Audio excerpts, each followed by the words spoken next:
Reka nongere ndabaramutse ndabifuriza umugisha aho mugiye kuryagana je kava Burundi ja na cyane cyane umunsi ngiye kubashikiriza ibintu by'ingenzi aho wa muntu wikurantegera banza ukore subscribe kugira ngo uzurabona n'ibindi biganiro bitandukanye bivugwa ngaho iwacu mu Burundi ndetse no mu makungu. Gerageza wa muntu we urabe ko bino bintu bifise mu buzima ni wasanga ubifise uzobura umuntu w'amahirwe. Aho mukecuru umwe byamugoye gukurikiza abura bakazana n'abuzukuru abura ari kimukomokako ngo byagenze gute. Igihe kimwe n'umukecuru bahaye igihumbi, ico gihumbi amaze kugitora aragira ati ntabwo ndakirya, ntabwo ndakiguramo akantu, reka ndakivyaza umusaruro. Yatanguye kwiha intego yo gufata ibirometero birenga 200 agenda n'amaguru agiye kurangura ivyo yotuma yunguka muri ico gihumbi. Akagenda n'amaguru akagaruka n'ayandi, yashika agaca homba. Amaze guhomba aragira ati ntabwo cika intege, bwarakiye arasubira hahandi yarangurira afata gwa rugendo rw'ibirometero 200 asubirayo ararangura aragaruka aza gusanga ntiyungutse asigaranye cya gihumbi. Agira ati ntabwo nahomvye ahubwo ndi umunyamahirwe. Ariko igihe kimwe yarica aritekerezaho agira ati mbega ko maze igihe ngenda ibirometero n'ibindi ariko nagumanye cya gihumbi, narungutse canke narahomvye. Ubundi yagumanye amafaranga, ahomba umwanya, ahomba n'igihe, ahomba n'ubuzima kubera yarushe. Eka kandi ntabwo yigeze yunguka. Nimba ufise igihumbi ugikoresha gute mu mwanya? Nimba ufise ico gihumbi ukivugira gute kugira ngo ushike kwihangiro ryawe, kugira ngo ushike ku intego zawe? Urifuza abagufasha ubitwara ku gute? Amajambo wabwira uyakoresha gute? Niko kuri cyangwa ukoresha ububeshe kandi ubeshe ntawe bwereye? Nimba ugomba kugira amahirwe mu byo ukora, mu byo uvuga, mu byo utunze n'ibyo ugomba gushikako, kubera ngo ntawavutse rimwe ngo yuzure ingovi. Ubundi amajambo uvuga yubaka cyangwa yasambura. Ubundi umwanya wawe uwukoresha gute? Muracari kumwe na kava Burundi ja bakunda kugira bati umwanya n'amafaranga, abandi bati ihibambewe. Umwanya ntabwo ari amafaranga, ahubwo umwanya ni ikintu washitseko kugira ngo ugire ku iterambere ryawe ry'ivyo wiyumvira. Umaze kugira ku cyo wakoreye ku mwanya ukagira uti umwanya n'uyu. Umwanya so bavuga, umwanya n'uwo bakoramo ibintu bateguye gukora haba bakagira ku ntego zabo. Rero bagira bati igihe cyose uzobura gukorera ibintu ku mwanya ntabwo uzogera ku iterambere. Aho bagira bati burya niba tugomba kumenya umwanya tubanza kugira tuti mbega umwanya niki? Umwanya ntabwo ari amafaranga, umwanya n'igihe. Igihe cyawe ugikoresha gute? Umunsi ugizwe n'amasaha 28 ariko benshi bakunda kumva ngo n'amasaha 28 batazi nyine bayakoresha. Ubundi abahinga n'abashakashatsi bazi yuko umwanya hatwebwe muri Afrika tutazi ico uvuze, ariko abandi bazi kuwukoresha neza kandi bakagira ku ntego zabo. Bagira bati burya umunsi ugizwe n'amasaha 28 ariko benshi ntibazi kuwukoresha neza.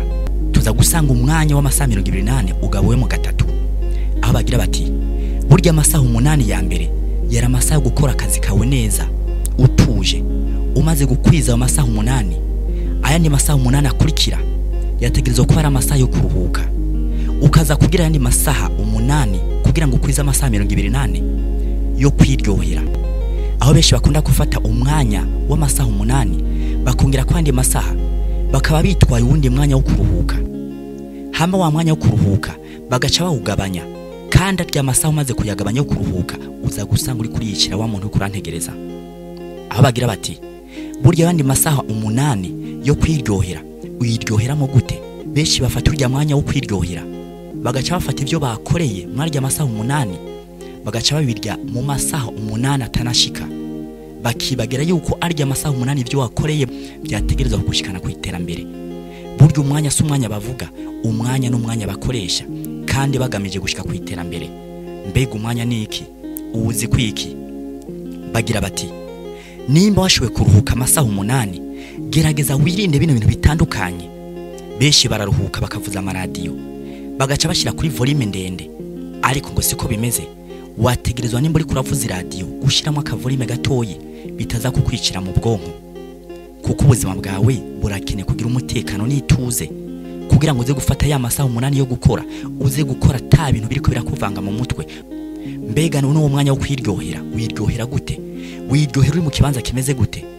bagira bati nimba wari umwanya wo kuruhuka wategerezwa kwirinda telefone kubera urya muco uhuriranye n'umuco w'itara bifise ibyo byangiriza mu buzima bwawe no mu mutwe, aho benshi uzokunda gusanga bagwaye amavesi n'izindi ndwara zitandukanye kubera bakoresheje umwanya wabo nabi. Ariko benshi birabagora. Abandi bakagira bati nimba tutaruhutsa no masaha 8 tuyarekipera gute, ubundi twaracerewe. Aho bagira bati nimba ushobora gukoresha amasaha 8 mu kazi kawe ugira kwiterambere, societe yawe irisununura ikagira ku rundi rwego, ubuzima bwawe bugenda neza, eka uzokunda gusanga no kuramba bivanye n'ingene wakoresheje umwanya wawe neza mu kazi kawe mu kuruhuka, eka no mu kwiryohera, haba kuramba kutagira uwo kudondora. Mbega umwanya wawe uwukoresha gute? Ni vya bindi bintu bitatu nabakubwira ni wabibura mu buzima uzomenye ko ubuzima bwawe buri mu kangaratete. Navyo nibi: icambere twacumvise n'umwanya, aho benshi bakunda kwitiranya ngo umwanya n'amafaranga, ariko abandi bakira bati oya ntabwo ari amafaranga, ahubwo nico washitseko wakoresheje wa mwanya wawe. Ubundi umwanya ntuwerekwa n'igihe, uwerekwa nico washitseko wakoresheje umwanya.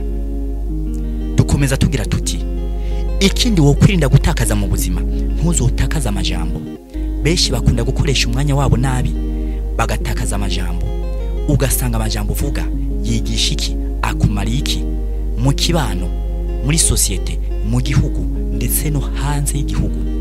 Amajambo uvuga saho gutyoza, amajambo uvuga arubaka, amajambo uvuga arakubaka.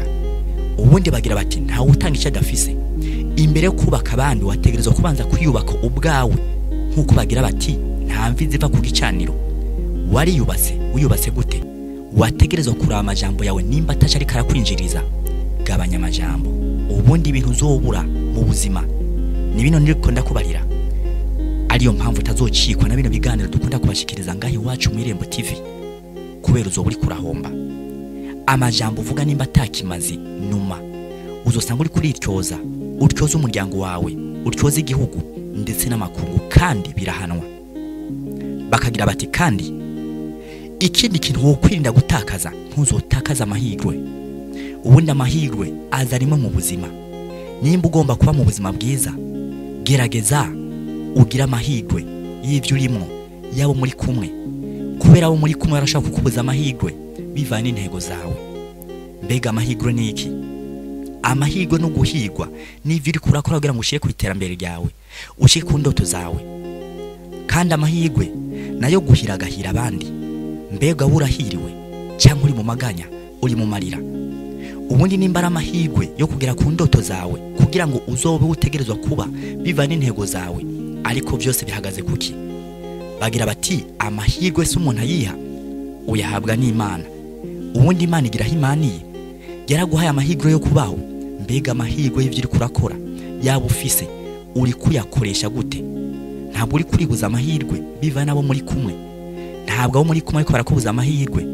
Mbega amahirwe yawe ahagaze kuki? Ni mu Irembo TV dukomeze tugira subscribe, share ndetse na commentaire, dukomeza dukurikirana n'ibindi biganiro byo kwirura, byo guhanurana ndetse bizodushikana kuri ndi hangiro. Koresha umwanya, koresha amajambo yawe yubaka, kandi ndakwifurije kugira amahirwe. Murakoze.